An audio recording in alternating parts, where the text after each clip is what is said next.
Hi guys, my name is Brittany. I've been doing YouTube for around 5 years, but consistently I've been posting for around 2, and I've recently reached 1,000 subscribers. 1,000 subscribers may not seem like a lot compared to other people who have millions or hundreds of thousands. As a micro content creator, I just wanted to share everything I use, all the programs I use. For my editing, I like to keep it really simple, really efficient, and also making sure that everything is free, so that's the main thing. To start off, I wrote everything on the iPad so that I don't miss anything. I broke everything down into categories, and the first thing I'm going to talk about is what I use to film. Currently right now what I'm using to film is my Osmos Pocket 3 DJI cam. I have the creator combo for it, so it comes with the mic, the stand, the extra battery, and also a wide lens. And I really love my Osmos Pocket 3. I know other people have different opinions on this camera. I use it for every single one of my videos, especially when I travel. It's easy to use on the go, and I'm also really glad that the camera has that stabilizer because it really helps with making sure my video is not rocky or shaky, especially when I'm doing travel videos, because usually as a content creator you just want to be able to capture the moment but also live in the moment as well. It's just super simple to use. Before this camera I used the DJI Osmos Pocket 2. Compared to that one, this one is a huge change because of the big screen that we have now. Much more sturdier than the second one, so if you guys want more of an in-depth video comparing the two, let me know. This is the mic that they have. It also has the puff to help with the wind, which I have but it's not currently here. Basically with this mic you could connect it to other devices as well, but I haven't done that yet. I've used this only with the cam and it's really good. You don't really hear the background noise. In my previous camping video there was a whole windstorm, but you could still hear me pretty clearly. Basically Airbnb for campsites. First thing is this table that you could eat at. I'm also currently using the wide lens for the cam, and I really like it because it makes the screen look so much fuller and open. This is with it on and this is with it off. It looks a little tighter in my opinion. With the wide lens on, I feel like I could capture more. I'm super basic with my editing, so I use iMovie and CapCut. For long form videos I use iMovie. It's an Apple program that's free, easy to use, and super beginner friendly in my opinion. You could cut, move your clips, add some music that they have on there, use the sound effects, and also the basic transitions and stuff. I've been using iMovie since the beginning of my YouTube days. Even before I had like my camera and stuff, I would just edit videos on the iPad, but the con of that, you can't really do much with it. They provide the basic music and sound effects that you would usually hear with the original YouTubers, such as the sound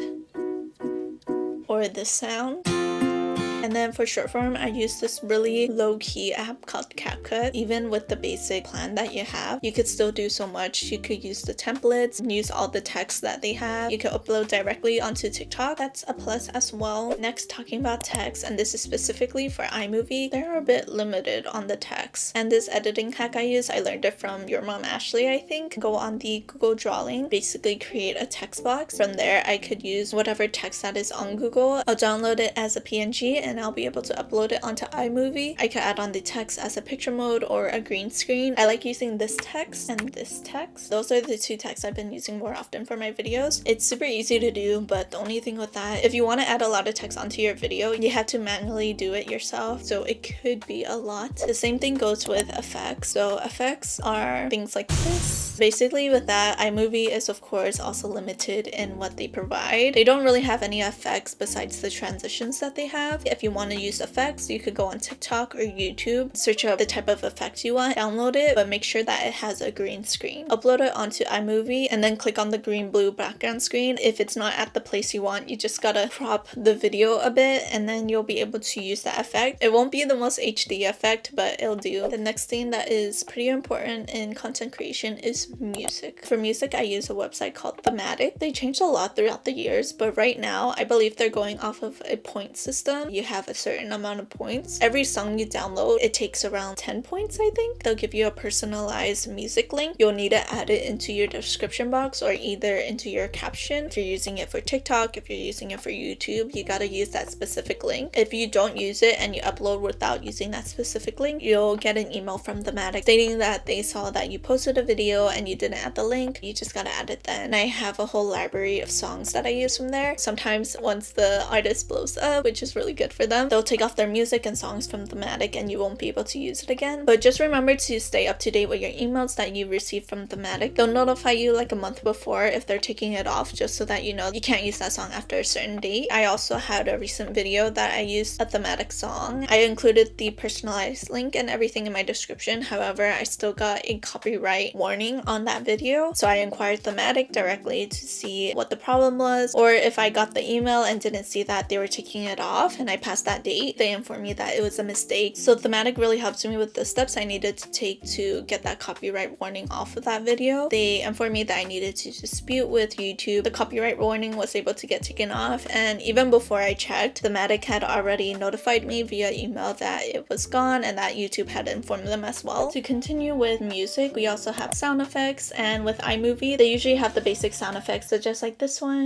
and this one. Sometimes the name of that specific sound effect is not what you think it would be. You're not able to bookmark that sound effect or save it in a separate file. If there are sound effects that I can't find on iMovie, I'll switch it up from TikTok and then I'll download it, and from there I'll upload it onto iMovie, cut out the parts that I need. And then lastly, I want to talk about thumbnails. To make my thumbnails, I usually use my iPad and my pen. It's the easiest way to just write your own text for the thumbnail and also edit what pictures you want to go on where. And I like having that written text on my thumbnails because it makes it more me. So I use Procreate, and I know Procreate is not free. Procreate is a one-time purchase of $12.99. I borrowed my friend's iPad and she already bought it, so it's technically free for me. I'm pretty sure you could just search up on like TikTok of apps that you're able to do thumbnails on. So that is the basics of my editing. When I first started, my editing was not good at all. I know iMovie and CapCut is like the most basic apps you can use to edit. I'm looking into probably moving on to a different app, which is really sad because I've used iMovie my whole content creation journey. There's always that time in your journey where you had to take that step and just start from scratch again to learn more. To be honest, right now I feel like my editing still needs work as well. Keep posting, keep creating, keep editing. Thank you guys so much for watching, and I'll see you guys in the next one. I just want to say thank you guys so much for subscribing and following me on my YouTube journey. It has been quite an inconsistent one in the past few years. Shout out to the guys who have came from my camping video. The last time I checked it, it was 70% males as the main audience for the camping video. I just want to say hey to everybody who has subscribed, and thank you guys for helping me reach this big milestone. Thank you guys so much for subscribing, and I'll see you guys in the next one.